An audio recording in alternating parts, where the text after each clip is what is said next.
이렇게 세균이 증식되면 치아 범랑질을 녹여 충치의 원인이 되기도 하고 때론 잇몸염증을 일으키기도 한다. 그렇다면 우리의 치아막 속엔 얼마나 많은 세균이 있을까? 실제 실험맨의 치아에서 음식물과 세균이 엉켜있는 치아막을 채취, 현미경으로 관찰해봤더니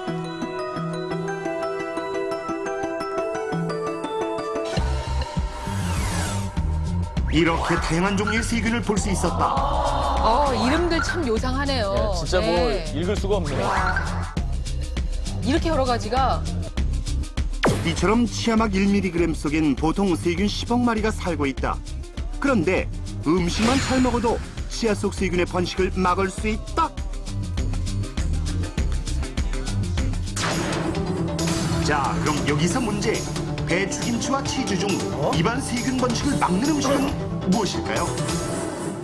자, 둘 중에 하나입니다. 예, 동서양의 대표 발효식품입니다. 네. 김치, 배추김치와 치즈 가운데. 김치는 안 돼.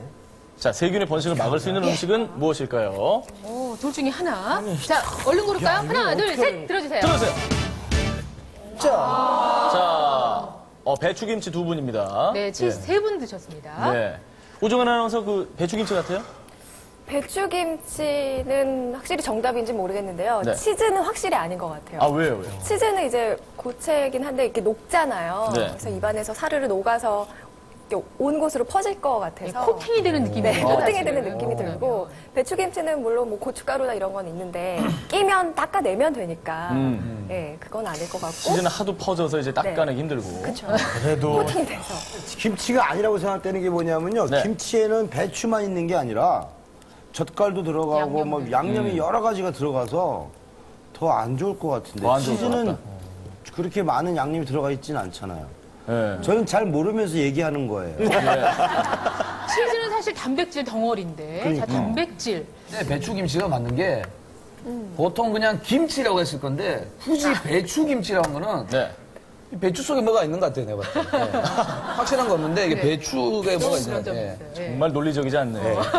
배추 속에 배추를 있겠지. 써. 아니, 갓김치도 있고 김치? 김치도 있는데 굳이 배추김치라는 거는 정답일 가능성이 큽니다. 뭐 이렇게 딱히 뭐 논리를 지금 설명하신 분은 아무도 안 계세요. 네. 예, 하지만 둘 중에 하나는 분명히 입안 속 세균을 막는 데 큰 도움이 된다. 네. 오, 궁금합니다. 정답 보겠습니다.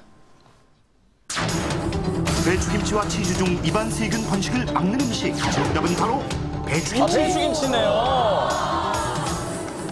우리가 음식을 먹을 때는 음식물 속에 그 섬유질들이 이를 닦아주는 작용, 그거를 자정작용이라고 하는데 그런 것들이 원활하게 돼야 이가 깨끗해지거든요. 근데 배추김치 같은 경우는 섬유질이 굉장히 많기 때문에 그거를 씹는 과정 중에 이가 많이 그러네요. 깨끗해지죠. 배추 이유가 있네요. 네. 실험을 통해 좀 더 자세히 알아보자. 치아에 치아막의 역할을 내줄 착색약을 바른 이인.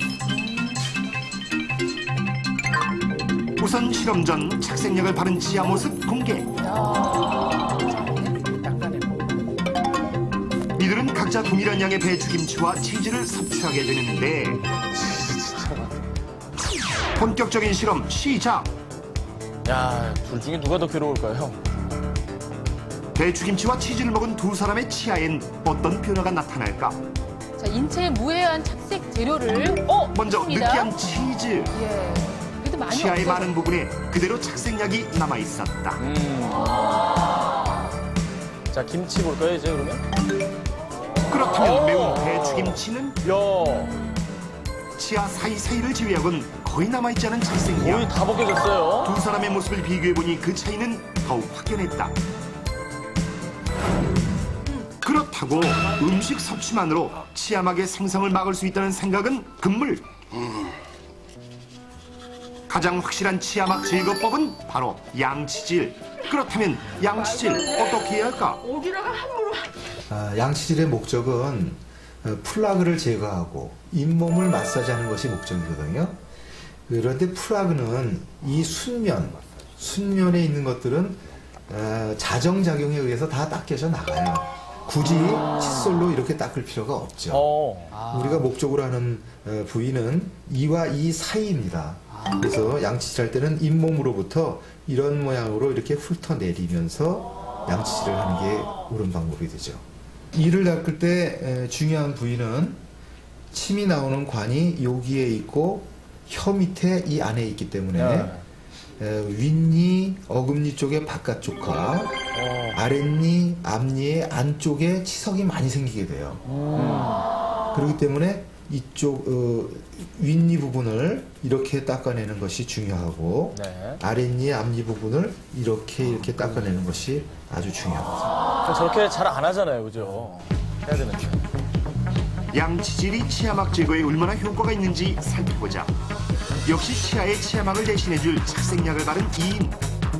한 사람은 평소처럼, 또 한 사람은 양치질 교육 후 양치를 해봅니다. 자, 본격적인 양치질 시작. 윗니, 아랫니, 이쪽 저쪽 꼼꼼히. 묘한 분위기네요. 치명적이고. 그래도 뭐 두 분 다 신경 써서 지금 양치질 하고 있는 걸 거예요. 카메라가 있으니까. 굳이 서로 바라보면서 할 필요까지 있을까요? 양치 종료. 착색약은 얼마나 지워졌을까? 우선 올바른 방법으로 양치를 한 1인. 구석구석 치아 사이사이도 깨끗한 당신은 양치질 고수. 100점. 하나도 안 남았네요, 진짜. 그렇다면 평소 습관대로 양치를 한 1인의 경우는 어떨까? 역시 치아 사이사이에. 치아의 표면은 깨끗한 반면 치아 사이사이에 착색약이 남아있는 상태 때문에 양치질을 할 땐 치아 사이사이를 신경 써서 닦는 것이 중요하다. 그 외에도 정기적으로 치과를 방문해 치아막 제거를 위한 스케일링을 받도록 하자. 그런데 치아를 깨끗이 한다고 해서 구강 내 세균이 100% 사라지는 것은 아니다. 두 번째 입속 세균 서식지는 어디? 혀. 흉년에 주름이 많아 세균이 증식하기 좋은 장소 혀. 이곳에서 세균은 음식물 찌꺼기 등과 결합해 설태라는 하얀 막을 생성하는데 혀에 진짜 주름 많죠. 설태엔 얼마나 많은 세균이 살고 있을까? 설태를 긁어내 변비경으로 살펴보니 다양한 세균이 발견됐다. 이처럼 혀엔 적게는 10만, 많게는 100만 개의 세균이 살고 있다. 100만 개요. 혀에는 이런 돌기들이 많이 있어요. 그래서 이런 골짜기 속에는 산소가 통하지 못하거든요. 그러니까 산소를 싫어하는 나쁜 세균들이 여기서 많이 자라게 돼요. 그래서 이런 세균들이 병도 일으키고 냄새도 발생시키게 되는 거죠. 그래서 혀 관리를 잘해야 입냄새가 없어지는 겁니다. 입냄새의 주범이 되는 혀의 세균. 그렇다면 혀는 부위에 따라 냄새에 차이가 있을까? 구취가 어느 정도 나와야지 구취가 심한 편인가요? 모든 사람의 경우 일반적으로 세균이 다 있기 때문에 냄새는 어느 정도 나는데요. 100이 넘으면 그거를 사람들이 인지할 수 있게 되고 그래서 많이 난다고 할 수 있고요. 100이 안 넘으면 이제 구취가 안 난다고 보통 사람들이 느끼게 됩니다. 보통 심한 경우에는 또 한 1000 정도도 넘어가는 경우도 있습니다. 뒤에 천 있어. 자, 저 실험맨도 좀 본격적인 긴장되겠어요. 시작. 구취 측정기를 이용해 실험맨 혀의 앞과 중간 그리고 끝부분의 구취를 측정해 봤더니 그 결과 오. 혀 뿌리 쪽이죠. 혀 후반이 가장 구취가 심한 것을 알 수 있어. 안쪽에. 양치를 할 때 혀의 끝까지 제대로 닦는 것은 어려운 일. 하지만 혀에 사는 세균을 제거하려면 반드시 혀의 깊숙한 곳까지 꼼꼼히